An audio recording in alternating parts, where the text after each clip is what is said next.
Science is the great antidote to the poison of enthusiasm and superstition. Hi, I'm Juliette Selgren, and this is my podcast, The Great Antidote. Named for Adam Smith, brought to you by Liberty Fund. To learn more, visit www.adamsmithworks.org. Welcome back. We've talked a lot about economic growth on this podcast, and we talk about environmental economics, but we haven't talked much about the macro side of things. There's this macro side of experimental that ties it to economic growth, and we talk about institutions, and you can test those individually, and so many other cool things in the lab. But today, on May 10th, 2024, I'm really excited to be talking to Charles Noussair on the podcast. He is the Eller Professor of Economics at the University of Arizona, and he's the director of the Economic Science Laboratory, where they do all sorts of cool experiments, and we'll talk a bit more about what that looks like. He's also the president of the Economic Science Association, which is the same type of name as the Economic Science Laboratory for a very special reason. I hope he'll tell us about that on air. Welcome to the podcast. Thank you, Juliette. It's a pleasure to be here. Thank you for having me. So before we get into economic science and experimental, what is the most important thing that people my age or in my generation should know that we don't? Well, I kind of have two things that are kind of equally important. One is kind of specific, and one is please.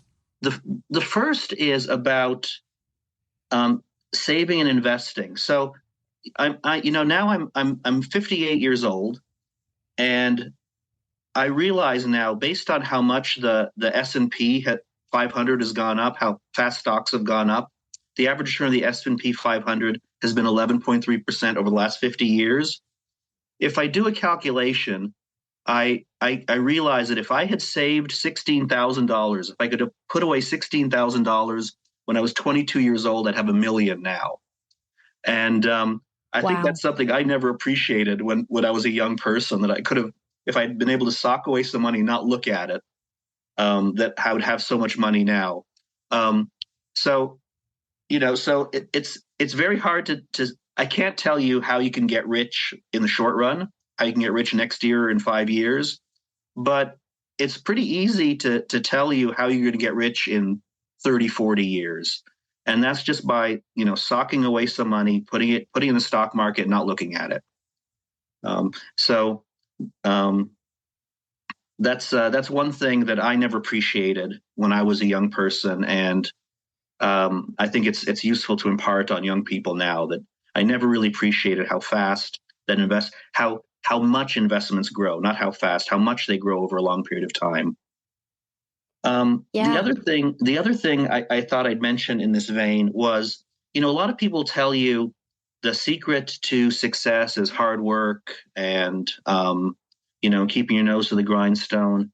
And there is truth in that. I don't want to deny that it's important to work hard. But the other thing I never appreciated when I was a young person is the value of being in the right place at the right time around the right people. So just being around a place where something big is happening or dynamic people are around that could make something big happen, that really increases your chance of being involved in the next big thing, sort of catching a big wave. So I think to my own career, when I was a young researcher, there were a lot of people around with a better background and more ability that I had. But I was very lucky because I found myself in one of the places I was studying at Caltech. That was one of the places that was pioneering experimental economics. And the experimental economics just took off right when I was in graduate school. So I was lucky that I was able to sort of catch the wave and contribute to the field before a crowd of brilliant young people appeared on the scene. So I was just very lucky to be in the right place at the right time. So my advice to young people is try to be around interesting people in dynamic places. If you have job offers, don't necessarily take the one that offers you the best deal. Just try to be in the right place at the right time around the right people. Go places, be associated with places where neat, interesting things are happening. So those are the two things. If I could sort of tell young people, give them some advice, those are the two things I would recommend.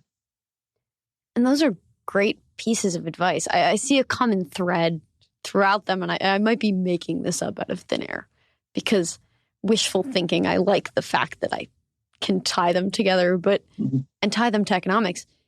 Both of those are kind of dependent on institutions in a way, right? So being around dynamic people and having a place where dynamic people can congregate and innovate and have ideas together and actually act on them, that's an institution, right? To have a culture like that. And in order to keep having that and to have more places like that, we want to cultivate those institutions. And similarly with investment, we have to ensure that we have growth.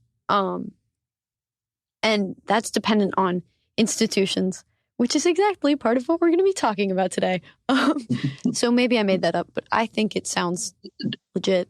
So when I say you should invest for 30, 40 years in the future, you need to have a system of secure property rights that ensures that you'll be able to realize your earnings, take your money out in 30, 40 years. And you have to have some kind of stability. And as you say, you have to have the economic growth that can sustain asset price growth. If being around people who are going to do the capacity to do exciting things and to innovate depends on the institutions in place that allow people to benefit from their great ideas and make them workable. So you've really kind of hit the nail on the head with what's needed to realize your plans. I think it's important to lay out the place where you're actually doing all this cool work in economics, which is the Economic Science Laboratory. So can you tell us a bit about what it is, what sort of work you guys do, what sort of questions you answer, and how? Sure. The Economic Science Laboratory was originally founded by Vernon Smith, a Nobel laureate in economics, and one of the founders of the field. It was founded in 1985. So, what are experiments in economics? Well, in economic data, you can take all economic data and classify it into two types. One type is observational. So this is going out in the world and recording what's happening. So when we get price data of some commodities, GDP data, interest rate data, it's things, we're recording what's happening in the world. That's observational data. The other type of data is experimental data. This is data that's generated in settings that are deliberately created by the researcher in order to answer a research question. That's what experimental data is, and that's what the Economic Science Laboratory was founded to promote and engage in.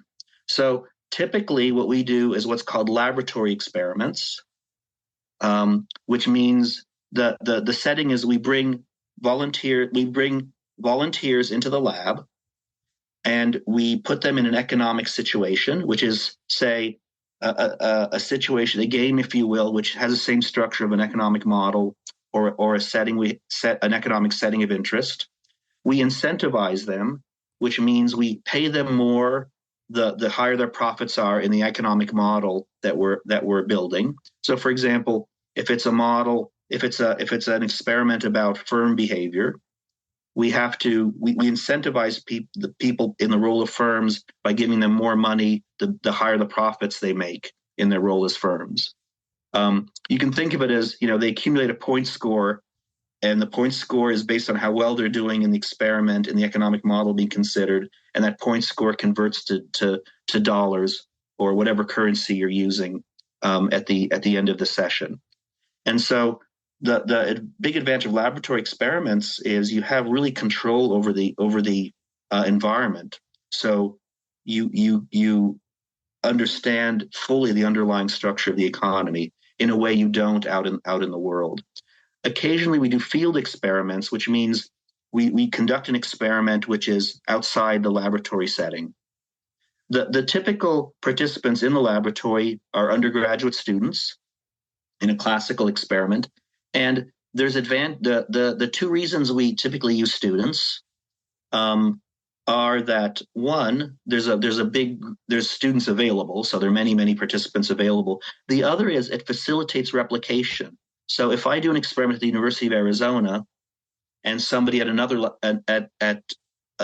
university, say University of Virginia, doesn't believe my results, they can replicate with a similar population. And so focusing on students, on university students, facilitates replication of your studies. And so we study all kinds of topics. So we study individual decision making, we study strategic interaction, we study market behavior, and we study macroeconomies. We study economic growth, and we do a lot of work like this. We typically focus on behavioral data, as economics typically does. We study the decisions people make, but we also study non-choice data. For example, we study people's emotional state while they're making certain decisions. We study their biometrics while they're making their decisions. So a lot of different things. It's a very active lab, and it's exciting to be involved with a lab that does a lot of activities like that. Yeah, a few questions stemming from that. I'm just gonna shoot them off because they're a little shorter. They're maybe not as involved. But how do we know that students are a valid sample for maybe the whole population? If we're trying to gain economic insight into human behavior, how do we know that students are okay? Like it's good for replication, but do adults act like that? Well, And then I'm sorry. Oh, just one more question. How do you measure emotional states? And we've talked about this a lot, but I think it's super interesting, and I want the listeners to hear about it a bit. Okay, so there's studies focused on how much you can generalize behavior of students to other populations. So you can do an experiment, you compare students in the laboratory to other people coming into the laboratory and participating, or you can take your task outside the laboratory and run it with other populations. And when you do that, you always see that qualitatively you get similar results. Sometimes the magnitudes are a little different. For example, you might get, if you're trying to measure, say, risk aversion, you'll get different risk aversion estimates in a sample of students than in a sample of 50-year-old adults. But if your tests of economic models, I can't think of any exception to this, to the principle that if you're testing an economic model, that if it's supported among students, it's supported among other populations as well. And an experiment with with multiple treatments, where you're looking for a treatment effect, finds the treatment effect going in the same direction, whether it's with students or with any other population. So the results qualitatively generalize very well. The one point where a result in the lab may not generalize to a setting out in the world, out in the field, is if you've changed the game too much from what exists in the field. Then you can get slight differences. So there are cases where if you change a game enough that you change the results, but the student population itself is typically no different or minimally different from other subsets of the population. So that's very encouraging. Emotional states we measure. There's an old-fashioned technique, which is you stop the experiment and you give people a survey with might be 30 to 50, 60 questions about how strongly they feel a particular emotion at a certain time. That's an old-fashioned, that's a classic technique. It's valid. It's interesting. But what we do is, in our lab, is we use software to track people's facial expressions as they engage in the experiment. So we videotape people while they're doing the experiment, and then we analyze the recordings later on with specialized software we have. and we merge that with the behavioral data, so we can ask questions like, what's your what emotional states predict that you're going to donate more to charity or sell in a stock market. And then we can also look at the emotional reaction to getting information. So suppose you get a lousy offer in a bargaining game. How do what emotions assert themselves? What emotions appear when you get a bad offer or a good offer? So we're able to, with facial expressions, we're able to measure emotional states for emotions that appear in the facial expressions. That's awesome. Can you think off the top of your head, I know this might be a little difficult, but of an example of an experiment where it differs too much from the real world? Is there anything you can think of that has actually done that, and how did we know it was? Yes. For example, I have a paper where that had several different treatments. So it was a social dilemma experiment. You could cooperate, or you could be non-cooperative.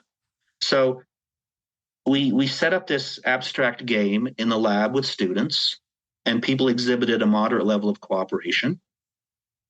We then took this game and we ran it with a group of recreational fishermen out at a recreational fishing pond.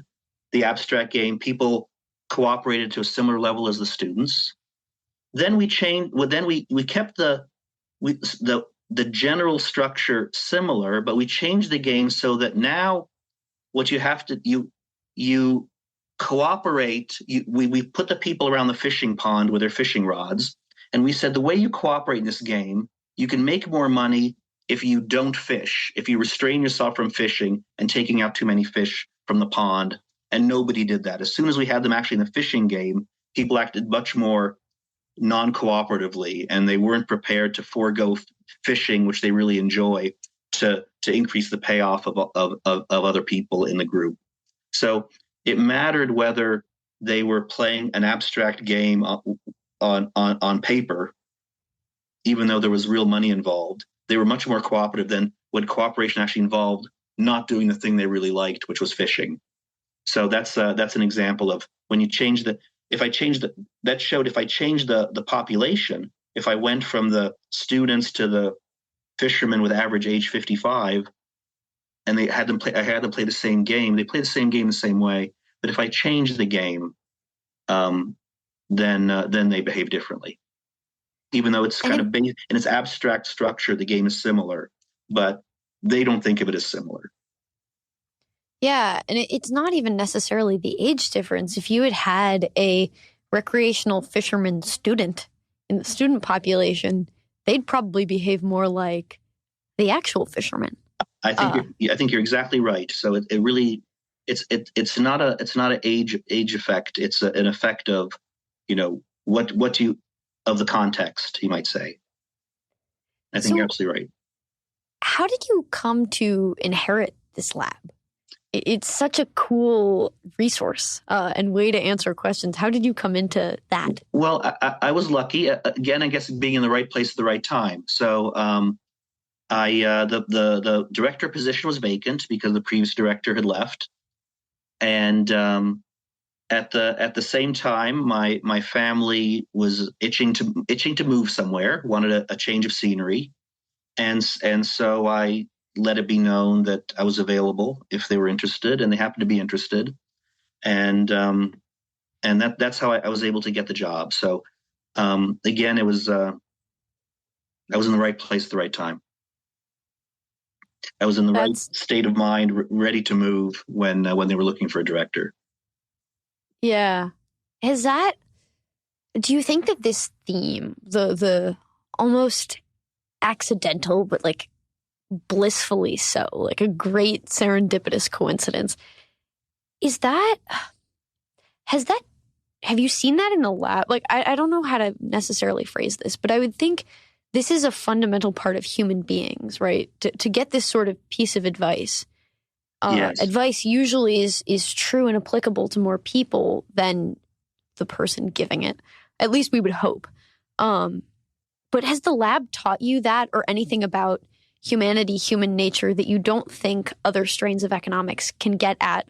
Or is this just something you've learned experientially and then it also just applies to humans that way? Yeah, well, I have to say it's the latter. So that's something I've learned through my lifetime of experience. Not directly because I've studied it in the lab, but like I said, lab data isn't the only source of knowledge. There's observation of the world, and that's where I came to that conclusion. But it would be nice to try to study that phenomenon in the lab. Now, it is the case that you can't use the lab for everything. So the lab is one methodology among many. And when I love to do laboratory research, but I don't mean that to slight other methodologies in economics. Economic theory is very important. Empirical work, non-experimental empirical work is also very important for understanding the economy. All these methods are complementary. Some things you learn by looking at the world around you rather than in the lab. Do you think that the fact that you're so drawn to the lab and that this is kind of where you seem to excel, does that have to do with just your research interests or maybe your nature as a person? What draws you to it? I really think it's so. Some people go into economics because they love the mathematical elegance of it. Some people go into economics because they really want to learn something about how people behave. They're really guided by, I want to know why people do this strange thing. And that always guided me. So that naturally led me to doing behavioral research in the lab.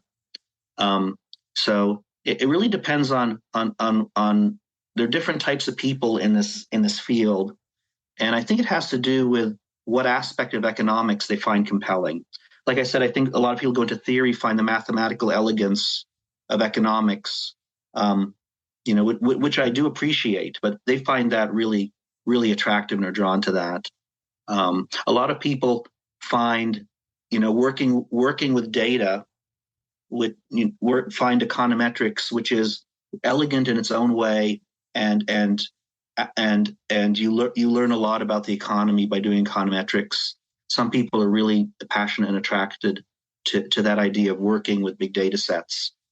So I think my personality and interests are conducive to experimental economics. When I was in college, I majored in psychology and economics. I was equally interested in both, and that sort of naturally led me to psychology has been at least in part an experimental science for a very long time.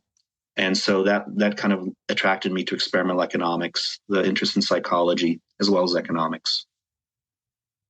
Yeah. So speaking of how different types of economics are complementary to one another, a funny complement might be experimental economics to macro. Not only is it kind of difficult, right? Because every time in the lab you simulate an entire economy, is it a very small economy relative to really any economy we observe out in the real world? But also every single time you run an experiment, even though there are maybe up to 20 people, maybe even more if you can handle that. Our lab at UVA can't handle really more than 20. Yes. You lose like 19 observations because all of those count as one, which yes. I guess is interesting because you can observe different things, but it doesn't necessarily seem like a super intuitive tool to use to study macro. So can you kind of walk us through what it looks like to run a macro experiment and how experimental can actually give us an insight that maybe looking at the real world can't? Okay, so let's the overriding question is the overriding topic of interest is why are some countries rich and some countries poor? Some countries have a high amount of social capital, some countries have a low amount of social capital. And in the world, it's it's tricky. So we want to know why is the United States different than Brazil? Okay, and there's so many factors that come into play. There's so many differences between the United States and Brazil, and so to try to start understanding how each individual institutional detail, cultural detail matters, you have to be able to isolate individual aspects, individual aspects that differ between the two countries. And the lab is a way to try to do that. So in the lab, what we can do is we can create countries, we can create small economies with production, consumption, government, and we can create these economies that differ from each other in only one aspect. Okay, so we can calculate, we can create economies that differ only in the system of government. So we have two economies identical in structure in the lab. Each might have 20 people, let's say. One of them is a dictatorship. One of them has, competitive political competition as two parties. Another one might, a third treatment might have policy determined by referenda, like in Switzerland or in many localities in the US, direct democracy. So we can isolate the effect of just purely those institutions in the lab, all else being equal. Furthermore, if we're comparing the United States and Brazil, we have one United States to compare to one Brazil. In the lab, we can create any number of economies identical in structure, and compare those to any number of other economies that are identical in their structure. So we can compare 50 democracies with 50 dictatorships. All of them are otherwise equal. So we can run significance tests, and we can see with any level of precision whether outcomes differ under one treatment than another. The other issues that arise in the world, you might say we want to compare institutions in the world. So we might do something like, let's compare institutions before and after a revolution. Okay, but that's not a clean comparison, because if a revolution occurs, it must be that the previous institutions weren't functioning that well. So, that's referred to as endogeneity. The revolution just doesn't come about randomly. It comes about because of previous conditions. And so when we compare the conditions before and after the revolution, we're not really comparing the institutional structure before and after the revolution in a clean way. But in the lab, we can. In the lab, the experimenter can just say, okay, we're going to, all of a sudden, this is a dictatorship. And, it had nothing to do with the failure of previous institution. Okay, and all of a sudden we can say free speech is outlawed. The experimenter says that. It's not a function of the whatever the speech was before it was outlawed. So the lab allows a very clean way to establish causality between institutional structure and economic outcomes. So the causal relationship is clean. So because the institutions are exogenously imposed by the experimenter. And how do you measure that? What do you use to measure the effects of an institution? Okay, well, the best measure, the clean, you can measure things like average, prices in the economy, the output of the economy, the how much is being produced. But the best measure of performance is overall welfare. This is something that's actually really difficult in the world to measure. We can measure the GDP of the United States pretty well, but the overall level of welfare in the U.S. depends on consumer surplus in the economy, damage being done to the environment, et cetera, things that are hard to quantify. In the lab, we have a natural measure of welfare, and that is how much people earn in the experiment.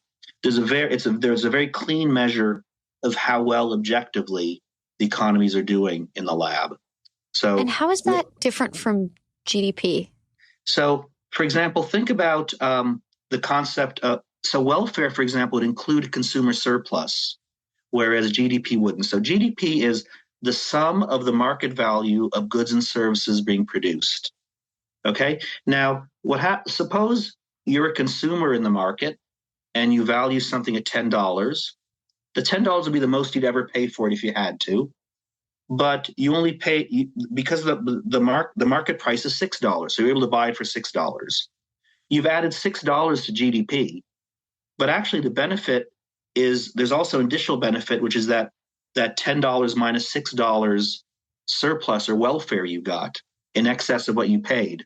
In the experiment, we can measure that very clearly and add that to the welfare calculations, whereas that doesn't get added into a GDP computation. So because the GDP computation is just the market value of goods and services produced, the actual value to consumers is different than that. So we have these things called rotunda principles when we teach macro at UVA.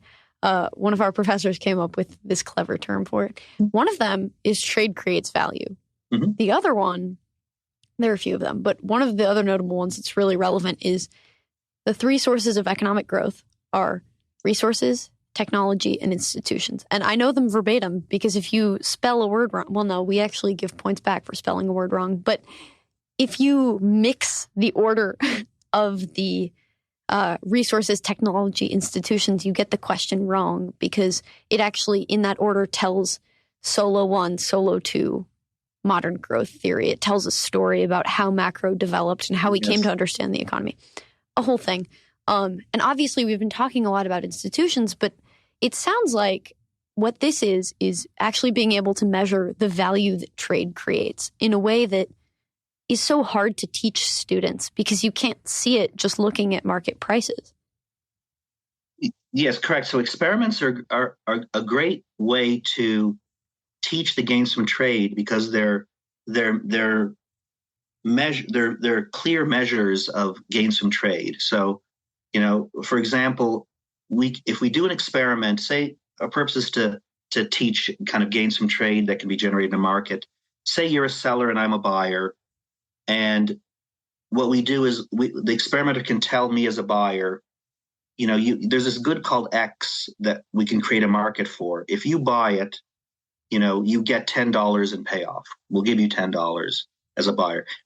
You're a seller. We say you have the capacity to sell this unit, this good called X. If you sell X, you can sell it for whatever price you can get for it, but you have to pay the experimenter $2. That represents your cost of production. Okay, so if we don't trade, neither of us makes any money. If we can trade at some price between $2 and $10, between us we've made $8. And so you can really see how the market, that trade, that gain of $8 wouldn't have existed without the market bringing us together. So doing an experiment is such a clean way to teach an abstract concept like this. And so experiments have become very big in instruction, in teaching economics.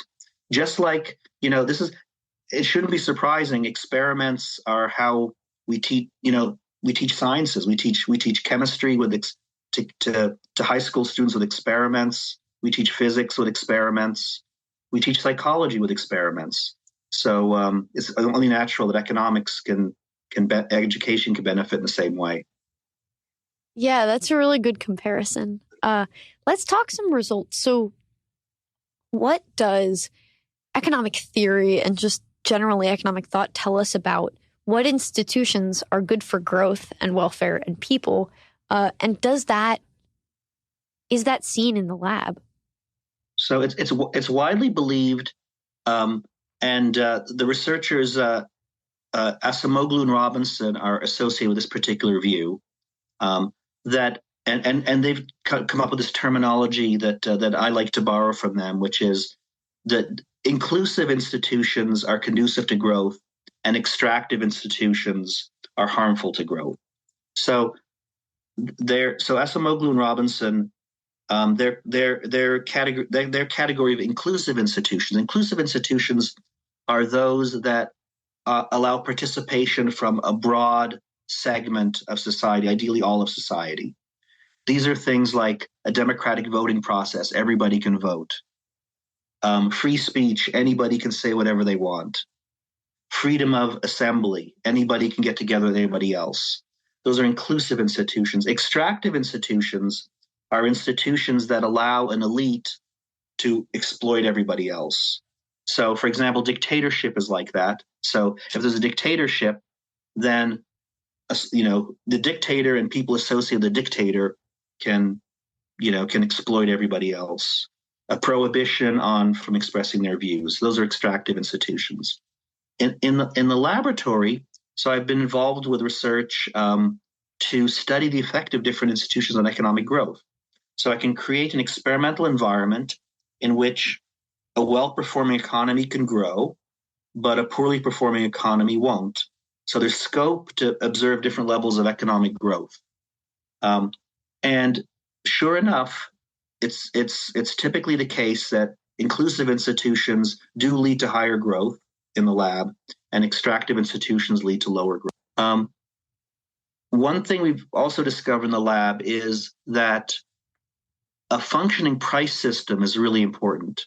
So a price system in the economy, the system of prices in the economy tell the economy what to produce, how much of it to produce, and how much to save and invest for the future.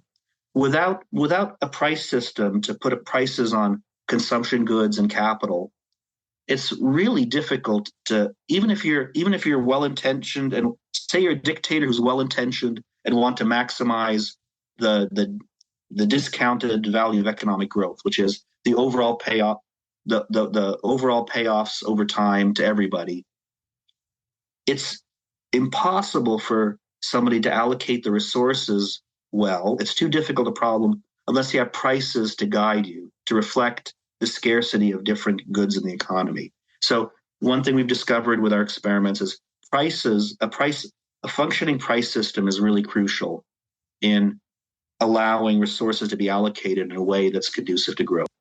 Something I struggle with, I see the beauty in and the usefulness of lab experiments, but part of me wonders if you can actually divorce people from the culture that they grew up in and live in. So obviously you're running these in Arizona, in America, and we have certain ideas and cultural norms around some of these things that you test. And so I can imagine, even though I believe it, maybe because I want to, that this stuff holds. Someone criticizing these findings and saying that, you can't remove people from their institutions. That must influence the economy that the lab is creating, even if you don't intend to. So what sort of a response would you give to that sort of comment?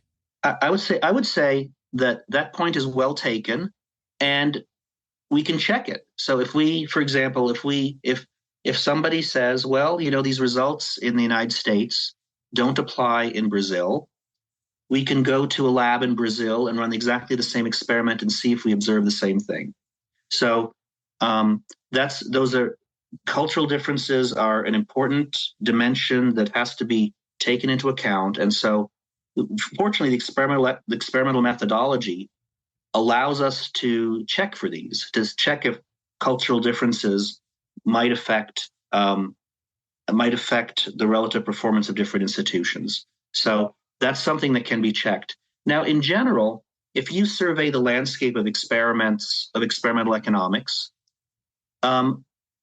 most studies exhibit very small differences when conducted in different cultures. Studies that involve market behavior, involve individual decision-making in the absence of any other people interacting, and experiments where there's no scope for cooperation or social aspects to enter behave similarly all over the world, as a broad general statement. Where you do get cultural differences are in a class of experiments studying what we call social preferences.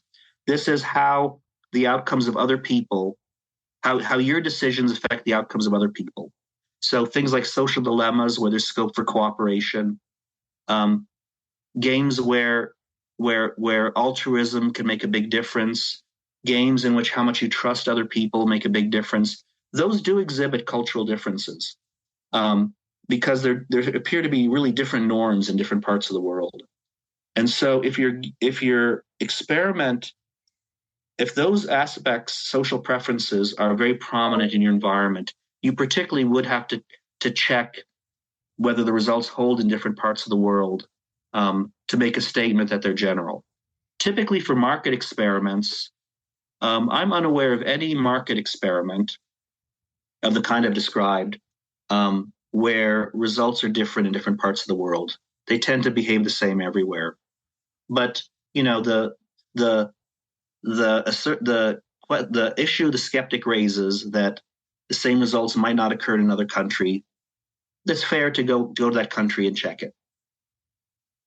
Yeah, which is awesome, because I think a lot of the time we embark on experiments.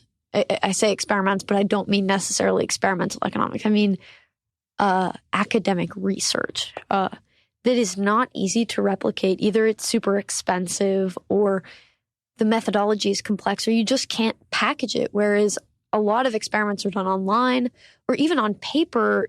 It's kind of easy to just print the sheet out and hand it to someone, or just log into that web browser, which is super cool.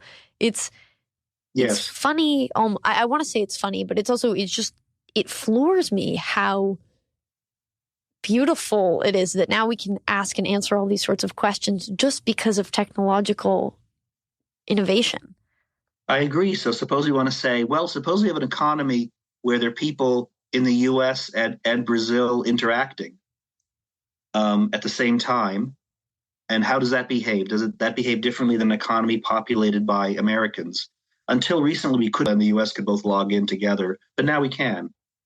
And so technology makes more and more things feasible all the time. Yeah. So along this idea of inclusive and inclusive, what is it? Inclusive and extractive? And extractive institutions, yes. Yes, that's what it is. I just want to say exclusive because it's the opposite of inclusive, but that's not necessarily right. I thought one thing that you mentioned when you came down and presented this work at UVA, one of the things that you were talking about was actually voting and electing representatives and kind of structures. Obviously, a dictatorship ends up, maybe not obviously, but I think it's kind of obvious, it ends up with lower overall welfare. It's very extractive. But can you talk about the different results depending on what type of electoral system and other institutions are at play together? Yes. On welfare? Sure. So as you mentioned, on average, we find that a dictatorship will do worse than an inclusive institution of political competition.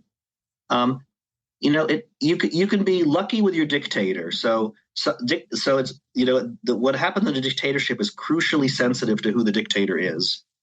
And you could be lucky, and your dictator could be benevolent, and your economy could do pretty well. But on average, it won't. On average, a dictatorship won't do as well as political competition.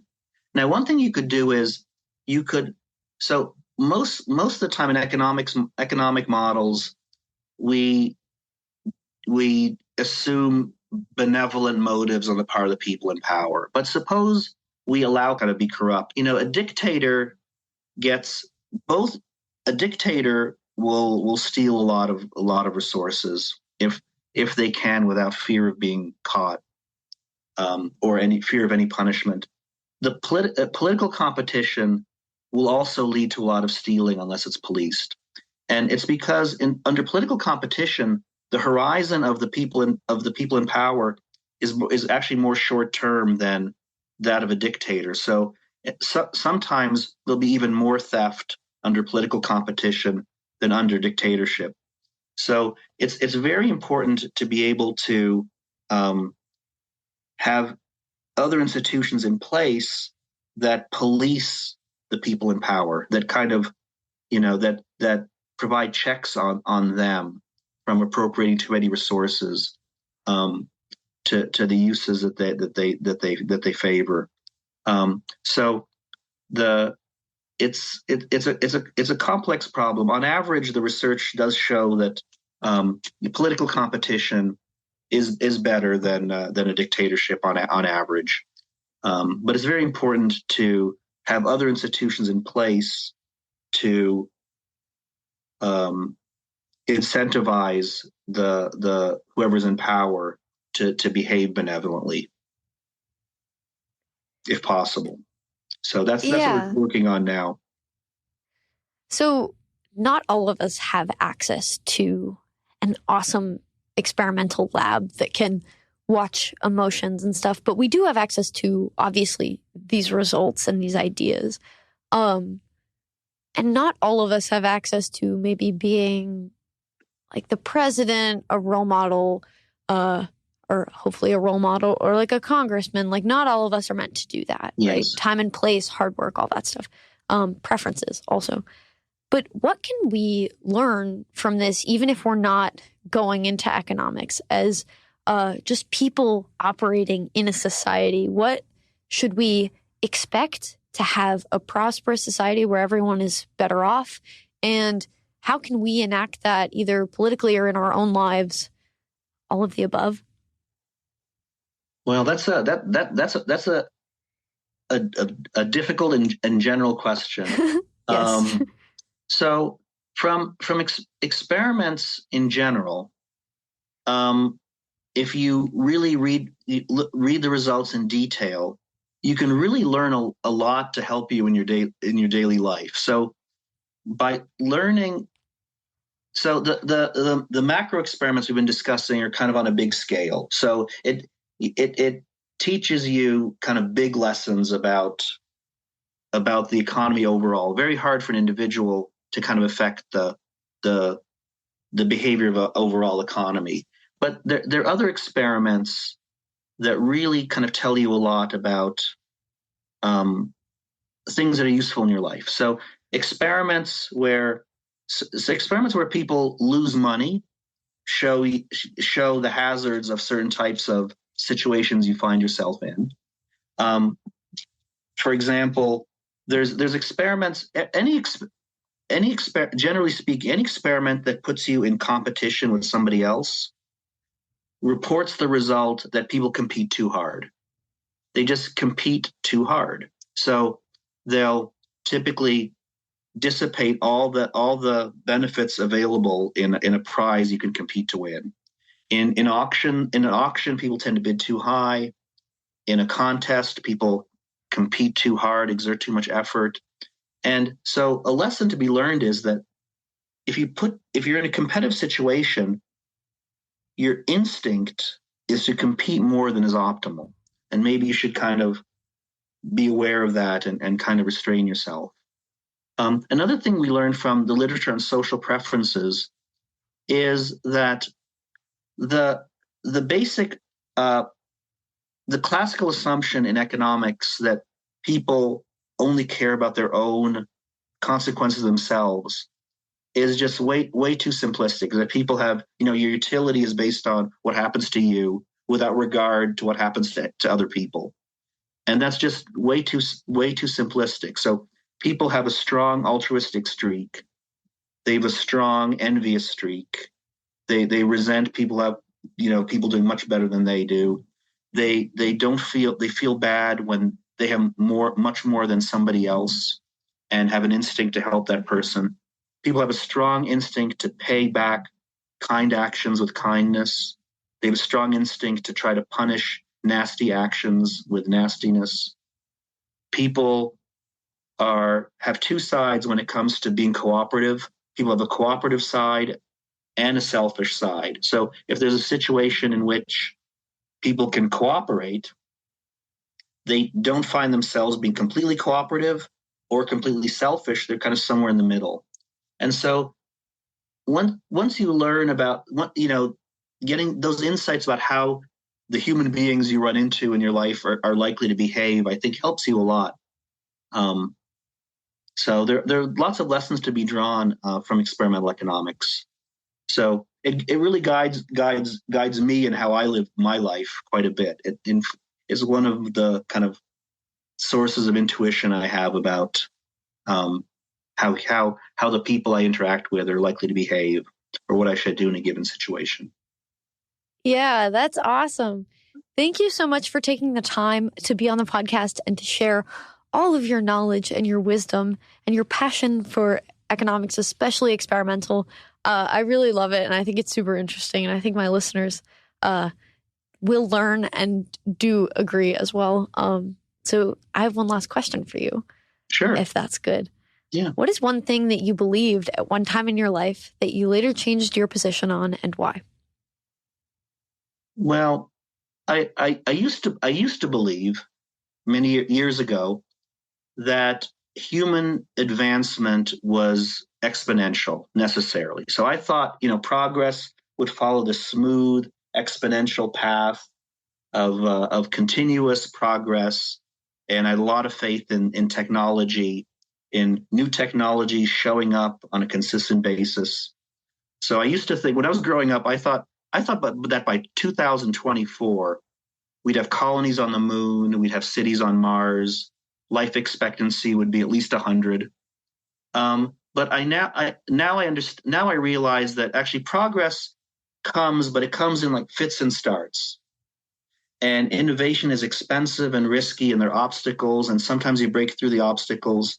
And progress is not this smooth path.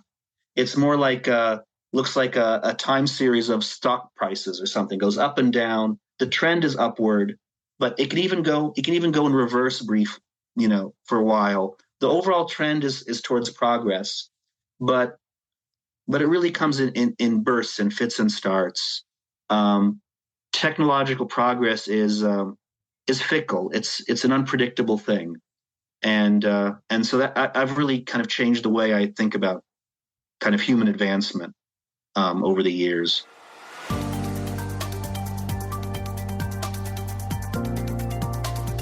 Once again, I'd like to thank my guests for their time and insight. I'd also like to thank you for listening to the Great Antidote podcast. It means a lot. The Great Antidote is sound engineered by Rich Goyette. If you have any questions, any guests, or topic recommendations, please feel free to reach out to me at greatantidote@libertyfund.org. Thank you.